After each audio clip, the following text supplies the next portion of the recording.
So after those wonderful pictures of my lardy butt coming in and out of the screen, you're now going to have a few minutes of exceedingly bad guitar playing.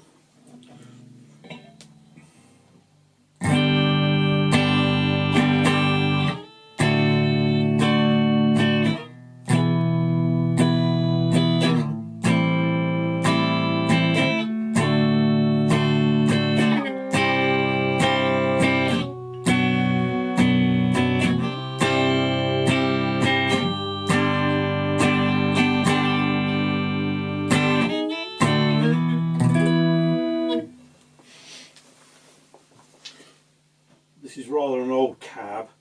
It's got a Celestion in from the early 90s and it's been well gigged. It used to be part of a, as you can see, Marshall combo, but the amp died.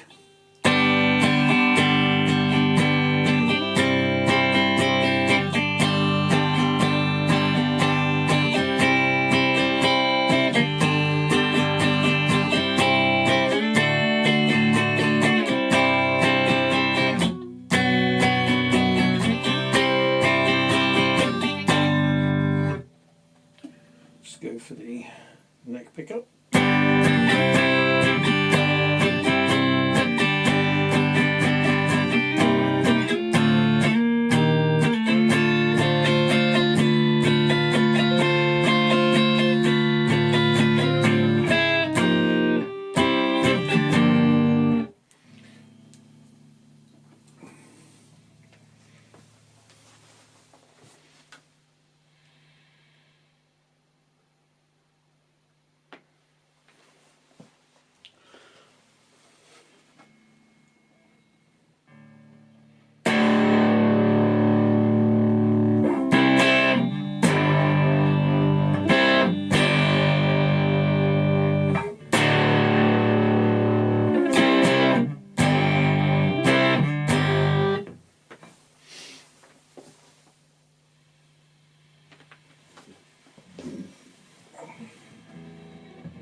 Well, that's probably about as much bad guitar playing as you should have to endure. But it gives you a sense of what the amp sounds like, I think, through this cabinet. I will try and get a better guitarist to come and put it through its paces and perhaps record that if I possibly can. If you happen to be around the Plymouth area and want to give it a go, put a comment and we'll try and arrange something. Initial thoughts are that the first volume stage is very, very trigger happy, from 0 to hero in no time at all, and might be looking to reduce the output of the first valve stage by putting a lower mu valve in, something like a 5.7, 5.1 or a 12AT7. I have to talk to Modulus about that. I find it a bit odd that when all the tone controls are off, there's no volume at all. Obviously you would not have all the tone controls off, so it's a pretty moot point. The double gang volume control here that I said was out of balance doesn't seem to make that much of an impact on the overall sound. The guitar you heard then was a PRS being badly played by me. The valve content are some PM component 1280 AX7s, 2 Marshall branded 6v6 GTs and an old Sylvanian 5Y3 GT in there. Next part I'll be giving my final thoughts on the kit build, and then we'll be looking at what I'm going to do about a cabinet. So keep tuned for those.